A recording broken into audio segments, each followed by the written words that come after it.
Well, seems like your geography king's going bad. If you don't get that fixed, you ain't going nowhere.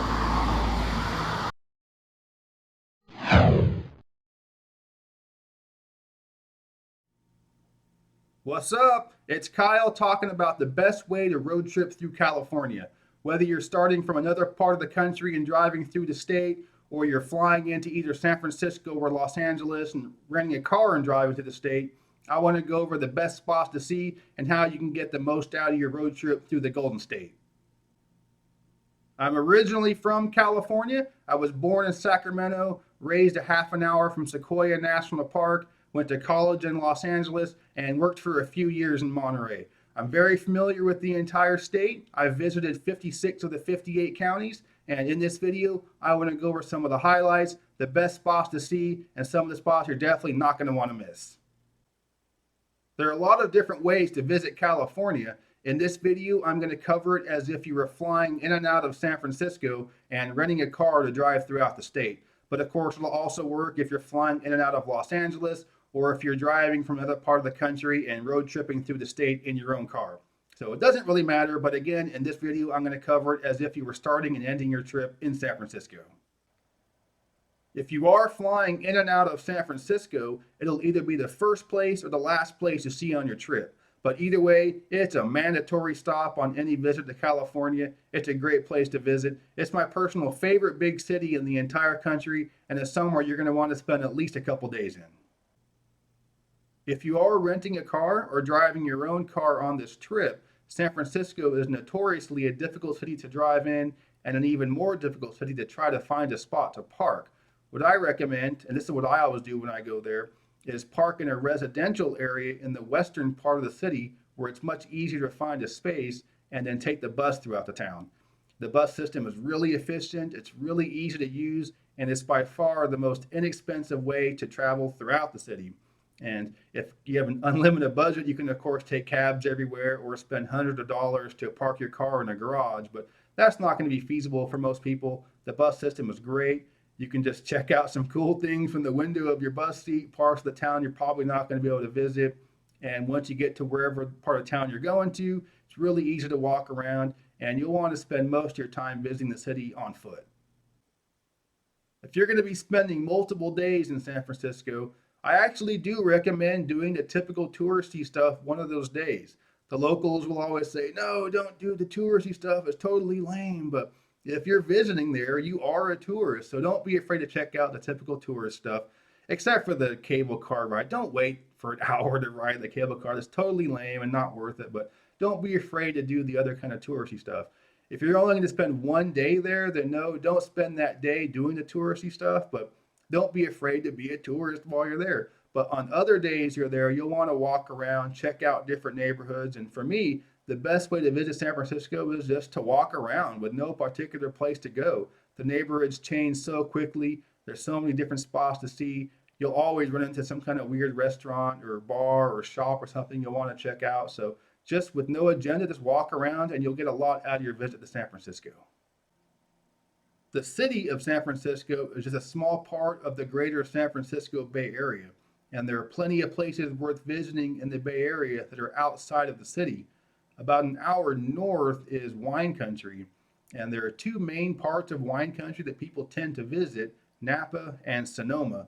Now, I'm not at all a wine drinker, so I can't tell you about the wines themselves, but my wife is a big wine drinker, and we prefer visiting Sonoma over Napa. Napa is a little busier with more people, a little more upscale and more expensive.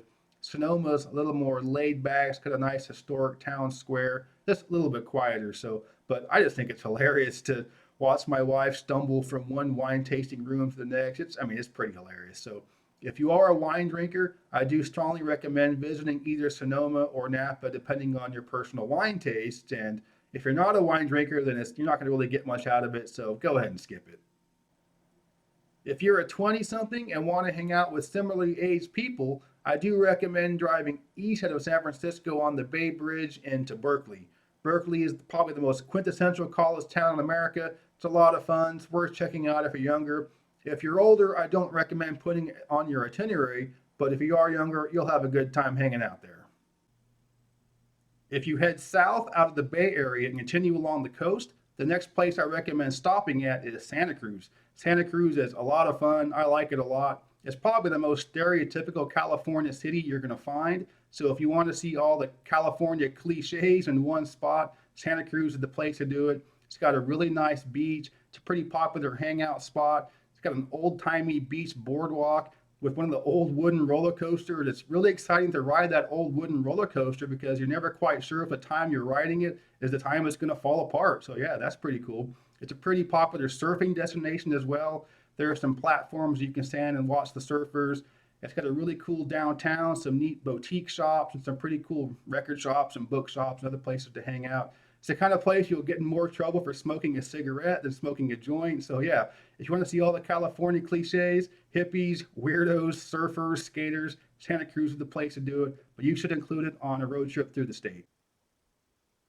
Continuing south along the coast, on the opposite side of the Monterey Bay from Santa Cruz is the city of Monterey, and that's somewhere else you're not going to want to skip on a road trip through California. It's much more laid back and quiet than Santa Cruz. It's more associated with the sea. You have a lot of great seafood restaurants. There's a nice fisherman's wharf there. There are plenty of areas in town where you can see sea lions hanging out on the jetties and gray seals out on rocks and sea otters swimming out in the bay. You've got the world famous Monterey Bay Aquarium there, which is certainly worth checking out. It's got the Cannery Row, which is pretty well known, but it's also very touristy nowadays, so you might want to check it out, but it won't be the highlight of your visit to Monterey. It's a really historic city. It's one of the oldest cities in the state. Just outside of Monterey are the towns of Carmel and Pebble Beach, which are both pretty well known for being high-end, exclusive areas for really rich people. There's not a whole lot to see in Pebble Beach. They got the 17-mile drive that goes through the town, but it's also something you have to pay to do, and I just really can't recommend that. Carmel has a nice little downtown, some little shops, and some cafes and stuff. So I was fortunate enough to be able to live in Monterey for 3 years, and it was great. I think it's just about the best place you can live in the U.S. But yeah, Monterey is not somewhere you're going to want to skip on a road trip through California. One of the big highlights of any road trip through California is the drive along the Pacific Coast Highway south of Monterey along the Big Sur coast. It's arguably the most beautiful drive in the U.S., if not the entire world. It's just fantastic scenery the entire way. It's by no means the most efficient way to get down the coast, but it certainly is the most beautiful. Just make sure you keep your eyes on the road because there are cars that go over the edge each year. But yeah, the Big Sur Drive is something you're not going to want to miss. After the drive along the Big Sur coast, the next town I recommend stopping in is San Luis Obispo. It isn't right along the coast. It's about 10 miles inland, but it's a pretty cool spot to hang out. It is a college town, but even someone like me doesn't feel too old hanging out there. Got a nice main street, some cool shops and restaurants, and the vast majority of the tourists to San Luis Obispo County are from other parts of California, so it does feel a little more authentic. One beach town that I do think is worth visiting just outside of San Luis Obispo is Pismo Beach. It's just a classic California beach town. It hasn't changed one iota in at least the past 30 years and probably a lot longer than that.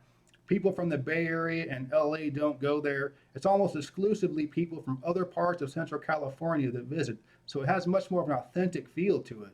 It feels kind of like an old dive bar where it's just regulars that go there and no tourists, and I mean that in a good way. It's got a great beach, some good seafood restaurants, and it's well known for its clam chowder. So if you want to see a classic California beach town untouched by tourists from outside the region, check out Pismo Beach.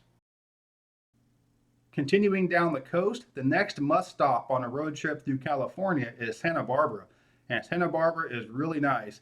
It's perhaps a little more refined than the other cities along the Central Coast. It's pretty expensive, very upscale. A lot of celebrities live there, but it is a great place to visit. There are some really nice beaches, a nice waterfront area. The main street through downtown's got some pretty cool boutique shops and restaurants and bars, some nice, designer shops and stuff. Has quite possibly the best climate on earth, so weather's probably going to be nice when you're there. The college town adjacent to it, Isla Vista, is quite the party spot. It's where setting couches on fire became a thing, so that's something to be proud of. But yeah, if you're going to road trip through California, stop in Santa Barbara.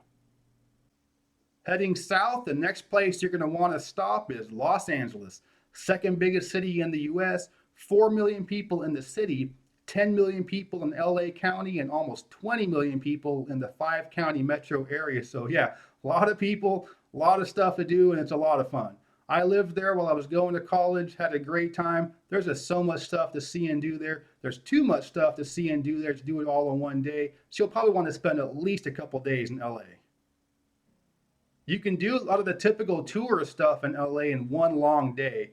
You can check out Hollywood Boulevard with the street with all the stars on the ground. You can check out Rodeo Drive in Beverly Hills and look at all the stores with stuff you can't afford. You can go to Santa Monica's nice beach there, the boardwalk, and you got the 3rd Street Promenade. Go down to Venice Beach, which is that really famous beach you've seen a million times in all the movies and TV shows. You can do pretty much all that in one day. There's some pretty cool shopping districts too in that area. Melrose Avenue's got some pretty neat little funky, vintage shops and stuff like that. So you can hit most of the stuff in the LA West Side in one long day and then spend a whole next day doing other things that aren't the typical tourist stuff. LA is not a city where the downtown is the heart of the city, although there has been a lot more attention made toward downtown in recent years, and I do recommend visiting downtown while you're staying there. There's a lot of cool stuff to see. Got some great museums downtown. You have the El Pueblo Historic District along Olvera Street, which is pretty touristy, but it's also worth checking out. It's got some nice history around there. You've got the Garment District, which is way off the tourist trail. It's basically a giant flea market right downtown with some, possibly illegal goods that may or may not have been made in a sweatshop. But yeah, it's very authentic LA, and I think worth checking out. So again, downtown's not the heart of the city. It's not where the main tourist attractions are, but you want to check it out while you're visiting there. If you're a big TV or movie buff, there's of course no place better to visit than LA. A lot of the TV and movie studios have tours you can take of their sets and backlots. You can see about getting a spot in the audience on a show like The Price is Right or Jeopardy or one of the late night talk shows. So if you want to see that kind of TV stuff, that's the place to be. Plenty of stuff to do. So between the touristy stuff, the beaches, maybe some of the cultural stuff downtown, and anything associated with the the Hollywood TV movie business, there's more than enough to keep you busy in LA for at least a couple days. And it's somewhere you're going to definitely want to stop if you're doing a road trip through California. The end of the line along the California coast is San Diego, and that's somewhere else you're going to want to stop on your road trip. There's a lot of stuff to see and do there. You'll have a lot of fun. Of course, you have the world famous San Diego Zoo, and that's somewhere you're going to certainly want to visit. Got the historic Gaslamp Quarter right downtown, which is the main bar and nightlife area in the city. You have the historic Mission District. You have the really cool, funky beach enclaves of Ocean Beach and Pacific Beach. You have the more upscale area in La Jolla where you can see a lot of the seals up on the beach. So a lot of cool stuff to see there. So San Diego is somewhere else you're going to want to stop on your road trip. The best way to visit California is to drive along the coast, either north or south, depending on the direction you're going, but then to also drive up through the middle of the state. That way you can see the beautiful national parks. If you're doing a road trip route the way I'm describing it in this video, after visiting San Diego, you can head north, and the first national park you'll be near that you'll want to stop at is Joshua Tree. It's a beautiful national park. Half of it's high desert, half of it's low desert, so you have a pretty good mix of scenery that is quite a bit different than anything you'll see along the coast. There are some great hiking trails there, some nice spots to camp, but do be careful if you're visiting in the summertime. It can get dangerously hot, but it is a beautiful place and somewhere you're going to want to visit. Joshua Tree National Park is a little bit out of the way, but whether or not you're going to it, you're going to want to certainly drive up the Central Valley of California, and the next national park you'll be near and one where you'll want to stop at is this one right here, Sequoia National Park. It's beautiful. I grew up about a half an hour from the entrance to the park. I got a chance to visit it many times, done a lot of hiking there, a lot of camping at different spots. It's just a really cool place. And no matter how many times I've been there, I still go there and I'm like, man, these are some big ass trees, because these trees are the largest living things on earth. That's the main draw of the park. But the overall mountain scenery is gorgeous, and it's a national park you can get a lot out of on a short visit. So you'll certainly want to stop at Sequoia National Park on any road trip through California. A couple of hours north of Sequoia National Park is Yosemite, which is of course the much more well-known national park in the Sierra Nevada. It's one of the most highly visited national parks in the country. So if you're visiting during the summer or on a weekend in the spring or fall, it's going to be pretty busy. So don't expect small crowds. But just like any of the other really highly visited national parks, once you get back onto a longer trail or back into the backcountry, you won't see a whole lot of people. But Yosemite is a great place to visit. There's a lot you can do in a short visit. You might want to spend a couple of days there so you can visit the more popular sites on one day, maybe go back in the backcountry another day. It's a beautiful place. It's one of the crown jewels of the national park system for a reason. It's gorgeous, so make sure you don't skip Yosemite. If you're interested in Westerns and Old West history stuff, you may be interested in visiting Sacramento, which is the city of my birth. It's often overlooked, kind of overshadowed by San Francisco Bay Area, but there are some pretty cool sights to see there, especially if you're interested in history. You have a pretty well preserved Old West historic district right downtown. It's got the wooden sidewalks. It is pretty touristy, but it's also pretty well preserved and pretty authentic. You have the riverfront area where you have the old school paddle wheel boat you can take a ride on. You have some really nice museums there. The California State Railroad Museum is pretty cool. California State Indian Museum. You have the Sutter's Fort. I mean, so if you're into history, Sacramento is a great place to visit and more than enough stuff to keep you busy there for a day. Whether you're coming from Yosemite or you are doing a side trip to Sacramento, either way, this will bring you back to San Francisco. So if you are doing the fly into San Francisco, rent a car, end up back there, that's kind of how your loop might look. You can, of course, do it from LA, or maybe you're driving from a different part of the country, but either way, the stuff I mentioned in the video will take about 2 weeks to do, and most people have about 2 weeks to take a road trip. So I think these are the best, some of the, the top spots you have to see, the highlights of a road trip through California. There are plenty of spots that are pretty cool I did not mention, but that's only if you were to have a much longer time, could I recommend it. But if you're only going to get maybe one chance to visit California, you've got 2 weeks on a road trip. Do it kind of like how I described here. You will get the most out of your road trip through California. I hope you enjoyed this video. If you did, please give me a thumbs up to let me know it was all right. Check out my other videos that I'm posting about road trips and travel and geography stuff. And if that interests you, please subscribe to my channel. But yeah, thanks for watching. Geography King signing out and about to go hit the taco truck.